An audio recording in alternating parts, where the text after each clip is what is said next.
This channel does not promote any violence, harmful, or illegal activities. All content provided by this channel is meant for an educational and information purpose only.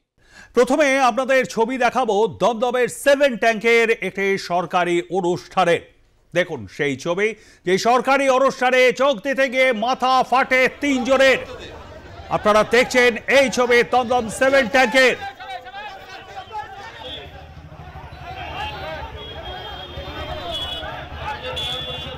সরকারি অনুষ্ঠানকে কেন্দ্র করে তৃণমূলের দুই গোষ্ঠীর মধ্যে মারামারি, মাথা ফেটেছে 3 জনের।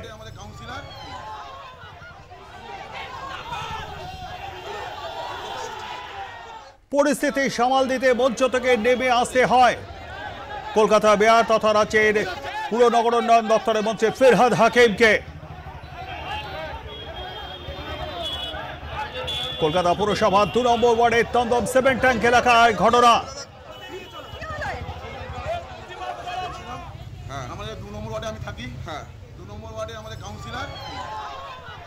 আমরা এই নিয়ে কথা বলবো। আমাদের সঙ্গে রয়েছেন আমাদের প্রতিনিধি বিশ্বজিৎ পাল। বিশ্বজিৎ, ঠিক কি ঘটেছে? হ্যালো বিশ্বজিৎ, শুনতে পাচ্ছ? ঠিক কি ঘটেছে? দেখো, আমরা যেটা জানতে পারছিলাম যে দমদমে একটি সরকারি প্রোগ্রাম ছিল, সেখানে একটি জল প্রকল্পের উদ্বোধন রয়েছে এবং সেই জল প্রকল্পের উদ্বোধনে গিয়ে আমরা দেখতে পেলাম যে সেখানে কিন্তু যখন ববি হাকিম এবং অসীম ঘোষরা যখন যায়, সেখানে একটা আলাদা মঞ্চ তৈরি করা হয়েছিল এবং সেই আলাদা মঞ্চ তৈরি করার পরে কিন্তু সেই মঞ্চ তাদেরকে ডেকে নেওয়া হয় এবং ডেকে নেওয়ার পরেই দেখা যায় যে একদম তৃণমূল সমর্থক সেখানে অন্তর্ভাষা জড়িয়ে পড়ে কেন এই মঞ্চে বলেছে ববি হাকিম এবং তারপরেই কিন্তু যারা বেশি নিয়ে দিয়েছিলেন তাদেরকে মারধর করা হয়, চিন্তায় মাথা পাচ্ছে এবং সেখানে কিন্তু ইনভাইট ছিলেন শান্তনু সেনের ওয়াইফ জাকুলি সেন, তিনি ছিলেন ওখানে এবং তাকেও ধাক্কা দেওয়া হয়, এমনটাও কিন্তু ছবিতে উঠে আসে এবং তারপরেই দেখা যায় যে সেখানে একটা অস্বস্তিকর পরিস্থিতি তৈরি হয়। তারপরে ববি হাকিম নিজের মঞ্চে থেকে নেমে এসে তাদের কর্মীদের উদ্দেশ্যে তিনি বলেন কোনো ঝামেলা করা যাবে না এবং সেখানে আমরা দেখেছি সিটি থানার পুলিশ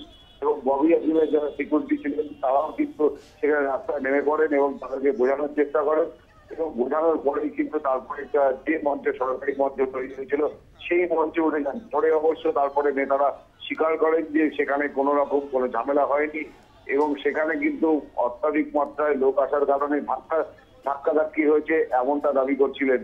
কিন্তু আমরা যে ছবিতে দেখতে পেয়েছি যে 3 জনের মাথা ফেটে গিয়েছে এবং ধাক্কা মেরে ফেলে দেওয়া হয়েছে, সেখানে একে অপরের উপরে কিন্তু বিষাদতা করছেন এবং একে অপরের দিকে চেপে যাচ্ছেন, সেই ছবি দেখা গিয়েছে এবং মাথা ফাটিয়ে দেওয়া হয়েছে এবং সেই ক্ষেত্রে দাঁড়িয়ে কিন্তু তৃণমূল যারা শীর্ষস্থানীয় নেতৃত্ব তারা এটাকে কোনোভাবে গুরুত্ব দিয়ে দেখতে চায়। গোটা এই ঘটনা নিয়ে তৃণমূল উত্তর কলকাতা জেলা কমিটি কি ব্যবস্থা নেয় সেদিকে অবশ্যই আমাদের নজর থাকবে। ধন্যবাদ আমাদের সঙ্গে থাকবার জন্য। কথা বলছিলাম আমাদের প্রতিনিধি বিশ্বজিৎ পালের সঙ্গে।